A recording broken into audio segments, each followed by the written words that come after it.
I guess we're started, yeah? Yeah. All right, welcome to Scuff City Podcast. Scuffed City Podcast, man. Hey, we are back from our MilSim. Yeah. We didn't have an episode last week. Sad for you guys. Sad, very sad. Happy for us. Break. We are in a new location. Mm-hmm. And if you couldn't tell. It is a little scuffed, honestly. There's a lot more space, but we have yet to figure out exactly how everything should be set up. We don't have microphones today, as you can see, so hopefully it sounds okay. We are recording off of a second device that will remain unnamed. But due to negligence. Legal purposes. But yeah, so bear with us today. We will be bringing you guys some better stuff soon. We are pushing to get more content out. We have a lot of cool stuff in the works. We don't want to say it yet, but we have some new stuff planned, and we're very excited. Do you want to? I do want to say it. What do you want to say? It. Go ahead. Can I say it? Yeah. It. There it is. All right. So yeah, bear with us for today, but let the record show. Soon. It'll be schmancy. Mm-hmm. Real schmancy. We have a lot of work to do in here. Yeah. We're gonna get it nice and figured out soon. Nice and sorted. But yeah, so we're gonna bring you guys kind of a shorter episode today. Dealing with some controversy. Can I get that? Can I get the chair to do that for me? Do what? Lean back and right here. Which one? I'm just doing there you go. Where do you want it? It's locked. Where do you want it? That. Right there? Oh, yeah. Oh, nope. No? You gotta go back further. Okay, now. Whoa! That might be too far. Okay, come up. All right. Lean back and then come up. Lean back. Lean. Now up. There. It's back where it was. That's fine. Whatever. Scuffed. Yes. Go. All right. Yeah, we're bringing you an episode about some Airsoft controversy. Wow. Some of you may have seen that Novritsch is on a new blaster spree, releasing so many new blasters. He's an actual factory. And the question remains, are they good? Mm-hmm. We did some episodes talking about the SSQ-22 recently. Yeah. And then another episode talking about the controversy around that. Yeah. With another YouTuber. So we wanted to talk real quick just about, should we trust Novritsch? Yeah, should we trust Are his products good? Why do people like them and why do people hate them? And we ourselves own a handful of Novritsch products in our crew, ranging from the snipers to his pistols to some of his regular rifles. So we're going to kind of base what we're talking about kind of off of our own experiences, along with what we've seen on the field, what we've seen online, and hopefully help bring some clarity to the Novritsch controversy. Yeah. We're Novritsch fanboys. We do love some Novritsch stuff, but today we are looking at it objectively. As biased, or unbiased? Unbiased as possible. As possible, yeah. So, I feel like we should start at the beginning and kind of go piece by piece by... In the beginning, Novritsch is Mr. Novritsch and Mrs. Novritsch. Wait. No, just Mr. Novritsch. Just Mr. Novritsch asexually divided into what we know today as Novritsch. Yes. Mr. Novritsch, Daddy Airsoft. Daddy Novritsch is the origin of life in the Airsoft community. But Novritsch is Daddy Airsoft. Yes. Yeah. All right. Anyways. That's the beginning. For those of you who don't know, Novritsch is born. Novritsch is a Airsoft YouTuber. He's been around for a long time. one of the first real big airsofters to kind of blow up and become what I would consider an airsoft influencer. I really don't know her that influencer. well. Yeah, I don't know her. But yeah, he started off just as an airsoft player, making really good sniper content, gameplay, tips. Tutorials and stuff on then, sniping, building a ghillie suit, modifying your weapons. He started releasing some stuff on his online store. You could buy tuning kits and supplies. For, like your VSR 10 and all that? Yeah, all sorts of stuff for upgrading your airsoft blasters. And he kind of realized that there was a lack of quality in the airsoft sniping market. There was no stock blasters that performed well. Yeah. Anyone who was an airsoft sniper had to upgrade. Yeah. Had to. It was required. I was one of those people saving up to buy my first upgrade kit when the SSG-24 was announced, and I took all the money I was going to use on the upgrades and pre-ordered the SSG-24. And that blaster to this day has performed beautifully. No issues. No I have one of the ones from the first batch he ever sent out. I was waiting in line online for the countdown. What your serial number is? I don't know. I need to look. You should look. It's pretty low. It's here. It's not super low. Yeah, it is over there. You want to go grab it? The serial number may be covered though. I have a camo wrap on it. Bring it over here. We'll display it. Grab my belt too. I think it has the SSP in it, right? Oh. Or does it not? Maybe it doesn't. I think I did pack it back up, actually. Where'd it go? Yeah. So this is my original Novritsch SSG-24. It came with a hard case. Bang! I got the suppressor, which I've camo wrapped. I've added a scope on there. It looks like the serial number is covered. I think it's up here. Underneath, maybe? I think it is up here. I think it's up here near the hop-up. I'm pretty sure it's covered. Dang. Because that's not the serial number. No. I don't want to remove my... Let me just do a little peek. I don't really want to have to remove all this. But dude, yeah. If you do ever remove this wrap... It's going to be nasty underneath. Oh, man. Oh, actually, it's not that bad. It's not terrible. They'll clean up with some alcohol. Yeah. Anyways, I love this. I love this sniper. It was a perfect purchase. It was $500, I think, is what it was. $550 maybe. There was a little bit of wobble in the stock. Actually, there is a little bit still. I remember Novritsch. Oh, it's because I have this tightened incorrectly. There were some issues with the stocks for a while, and Novritsch actually sent out free parts to fix it back when it first came out. But I've never had any performance issues with it. Only thing I've ever had it do is perform too well and not be allowed on the field. Yeah, I got some 3D printed camera rig janky stuff going on. But yeah, overall, beautiful rifle. A beautiful blast. My next purchase, which we purchased ours at the same time, was the SSP-1, which also came in its own hard case. And that performed just beautifully. There was some issues with the mags leaking, but that was fixable with a valve key, just simply tightening the valves a little bit. Yeah. And those mags still work to this day. They do, yeah. There's some of the only high kappa mags we have that still work. Yeah. My original SSP-1 mag still, it's my only functioning one. I think the other two, we did load up. Yeah, you used my other two. They worked. The new ones? Yeah. They worked. Yeah. Okay. Yeah. So, I mean, his stuff worked. I think we actually have a video on repairing those mags if you do. From if they years do have ago, issues. before we started actually, doing this. Yeah. But there is, just because of the way he has to ship things, there's some maintenance you have to do before the mags will fully seal. We've noticed. Super simple. But it's like very a quarter easy to do, turn with a valve key.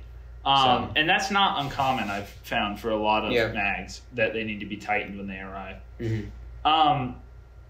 And then after that, I bought the SSX, which performed very well. SSX 303? The carbine that's built off of his pistol platform. Mm-hmm. That's based off of his SSX 23 platform. Yeah. Yes, but it's the carbine version. That performed well, but I was having issues with mags leaking. Mm-hmm. Which should just be the same mags, right? No, they're different. They're Tokimarui Mark 23 mags. Oh, I thought it was the same. I thought it was all high kappa. No, it's not the same. Oh. Yeah, I used, because I have a Tokimarui at Mark 23, and it takes those mags. Those were out of production for a while, but I saw recently that they're selling them again. Really? Yeah. I wonder if it's because of Novritsch's blaster. I mean, I had people offering me like hundreds and hundreds of dollars cash on the field for a while to buy it off of me, and I never sold it because I love it. Very highly sought after blaster. Very well functioning. It's a great little piece. Historic, and you just use it. Me? Yeah. It's like belongs in a museum. For a while out in the field, people were like, "You play with that?" And I was like, "Yeah." They don't make it. I was like, "Well, I'm going to use this one until I can't." It was my sidearm of choice. I was very heavily influenced by Dayton from House Gamers.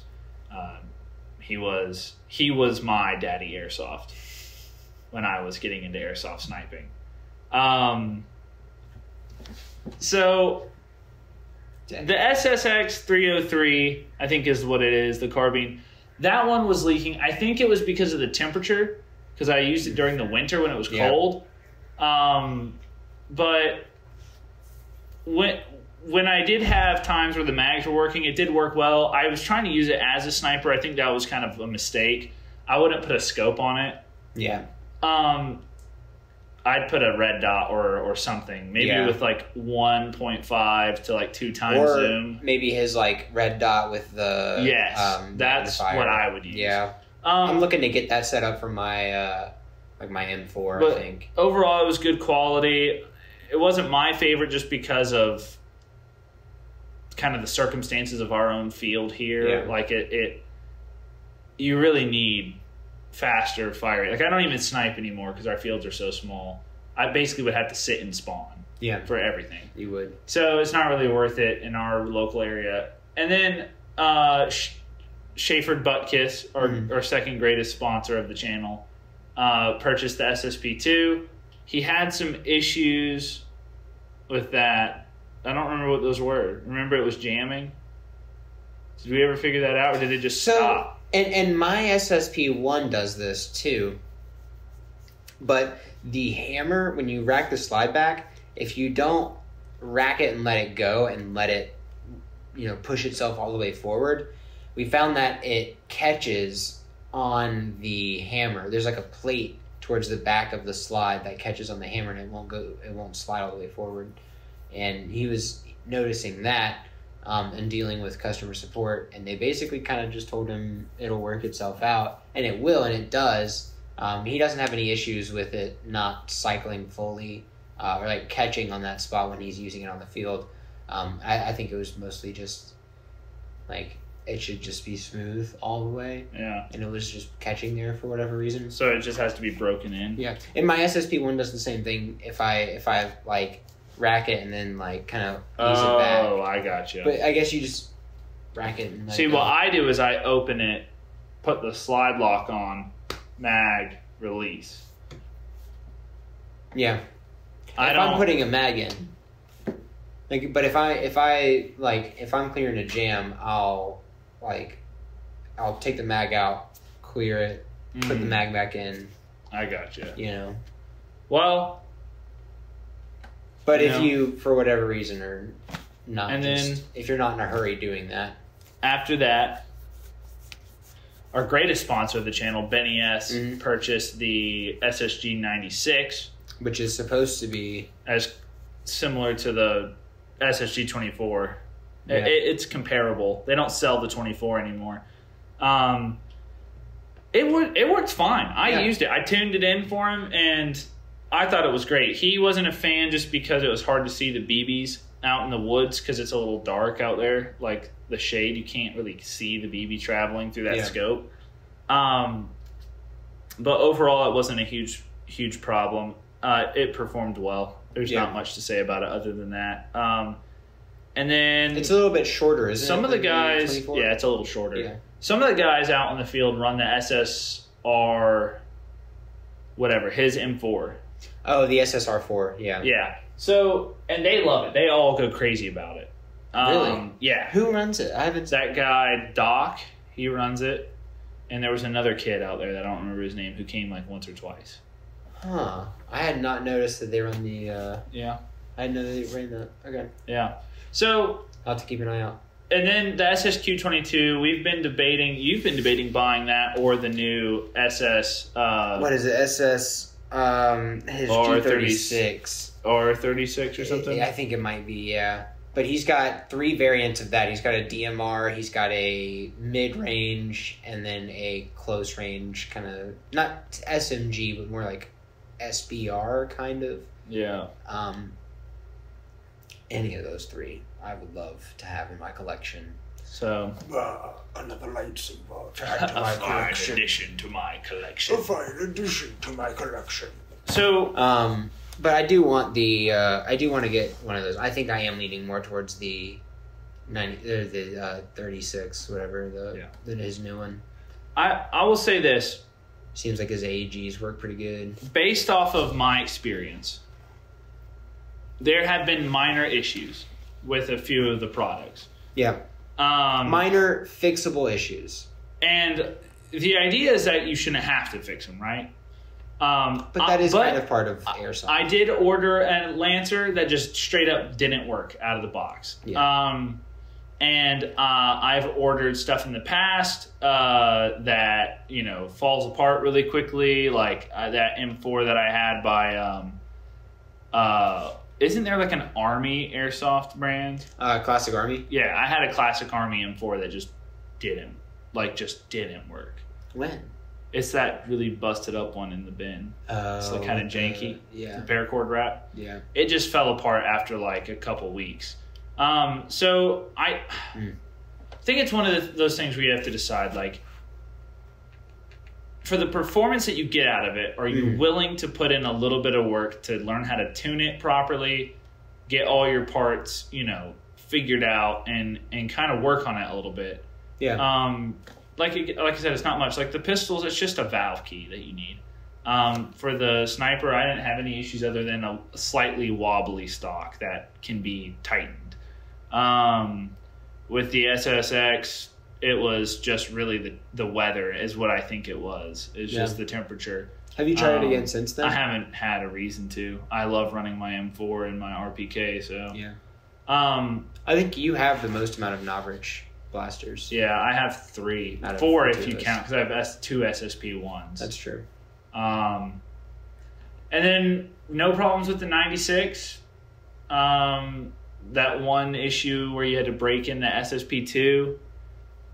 With the SSQ-22, we don't have one yet, but they have been quite controversial in the in the community. Are saying that they're not very consistent, something like that. Like the FPS isn't like what's advertised, or it's like there's a drop. Kicking Mustang says that there's like a drop in joules and between the beginning of the mag and the end of it. Yeah. But that's, I mean, for as much as he says is wrong with it, there's been a lot of gameplay videos coming out with it where it looks just about as normal as any other airsoft blaster. Yeah. I mean, I'm wondering how much of it is an issue with the magazines and how much of it is an issue with the actual blaster. You know what I'm saying? Yeah. It's on the curious. SSP, that was the thing that didn't work, was the magazines, and it was just tightening up the valve key. I don't know. We don't have one, so it's hard to say. Yeah. I think really the idea here is that I don't think Novritsch is any less trustworthy than any other airsoft company. I don't think so. I think that he makes good products. I can't imagine myself running a different sidearm than my SSP1 for weekend gameplay.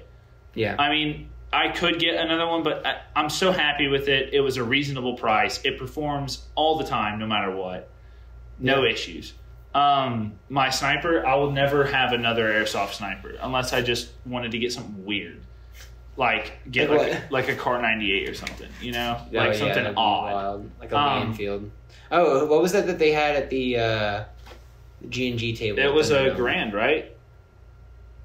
No, it was a bolt action. I think it was a bolt action. Was it an infield? I think it was an infield. It had like the football post. Yeah, you're right. You're right, it did. Yeah. But yeah, I think that it's worth the money. I do. Mm-hmm. I think that it is. I think that, and on top of that, his customer support is so amazing. You call or email, they get back to you so quick. They always help you with your problems. Yep. I had a situation where I ordered some mag pouches and they sent me the wrong color. And I emailed them and they just sent me the right ones and told me to keep both of them. I don't know why when you said that, my thought was you opened the package and the pouches were like hot pink. I wish. Or like no, I ordered green. They sent me black. Sky blue kind of thing. Yeah. I would love a hot pink. Not hot pink. Ice pink and sky blue. Speaking of. Whoa! Whoa! I don't know if you guys can see that, but we got little Mordecai and Rigby wearing sunglasses on our rigs. Pretty good. Yeah, pretty good. Whoa! Whoa! Margaret. Well, yeah, no, I agree. I think Novritsch, he's definitely been one of the more transparent. Definitely comes from a place of like, I just want gear that works because he uses his gear. His whole crew uses his gear. Right. He's like, I just wanted to make gear. This has been his thing from the jump is I want to make gear that works when you need it to and doesn't require much maintenance. Yeah. And he's like, and I don't feel like I need to charge a ton of money for that because he's someone that loves the game of Airsoft. And wants to make it accessible. Wants to make it, easy to get into. I think part of the thing is the hate that comes, like, from people for Novritsch is, he's becoming more mainstream, and that just means he's becoming popular. That's really it. Yeah. His products are everywhere, and he deserves this. He deserves the success. Yeah, and there's just a lot of hipsters in Airsoft that are like, oh, you use that? I only use this brand you've never heard of because they're better. And it's like, dude, like, that's great. Use an odd product. Yeah. That's what Airsoft's about. But that doesn't make Novritsch products any less viable. I mean, like Lancer, for example. Lancer isn't really known as the high-end side of Airsoft. No. They're not. They are the, what did you call them? The Honda Civic of Airsoft? Yeah. They work, they're cheap, they get the job done. Parts are easy to find. Yeah, and they're easy to upgrade. And we're big Lancer fans. I mean, even with the AK that I had not working, like, I know that was just a small issue. Like, and it was covered by warranty. I just didn't want to mess with sending it back, so I just fixed it myself. But yeah, it's one of those things where it's like you got to decide what play style you want, what you're willing to spend, and you got to shop within those parameters. And if Novritsch is appealing to you, you should go get one of those products. I don't think you'll regret it. I don't. I certainly haven't. I don't have any regrets buying any of his products. One thing that we didn't talk about that I would love to get my hands on is his P90. Yeah. Well, yes. That would be nice. I would also love a gas blowback P90. That sounds pretty. We know you watch our stuff. Pretty tasty. Not even close. There's no way he does. There's not a single chance he's ever seen one of these episodes. No way. But we love you. Anyways. We do love you. We love you all the same. So yeah, that's pretty much it. We kind of went a little bit long. We keep saying we're going to go shorter, and then we go the same length. It's all right. But yeah, stay tuned. We've got big plans. Yeah. And it's a lot of hard work, and we on top of all of the video projects we're doing, have some big money moves that we're trying to make. Yeah. And it's hard to balance it all when we both are working other jobs. So if this is content that you guys like, and you want to help support the channel, the best thing you can do is to give this video a comment first. Comments, very helpful. Then like, and if you feel so inclined, subscribe. We post podcast episodes every Friday morning, and we release tutorials and kit reviews and blaster reviews once a month. We are looking at moving that to more times per month and bringing you guys some extra content throughout the month, as well as some bonus fun stuff to be here shortly, hopefully within the next month, if we can. But that's part of what we actually have to get out of here, because we got to go do some important business. Business stuff. Big money moves. The two of us, you're looking at two big business boys. Yeah. Buy, sell, buy, sell. Buy, sell. Yeah. Cancel my meeting. Reschedule it. Make the meeting at Benihana's. Move my 2 o'clock to 3 o'clock and move my 3 o'clock to 2 o'clock and cancel my 4 o'clock. And then get Jeff Bezos on the line. And then hang up.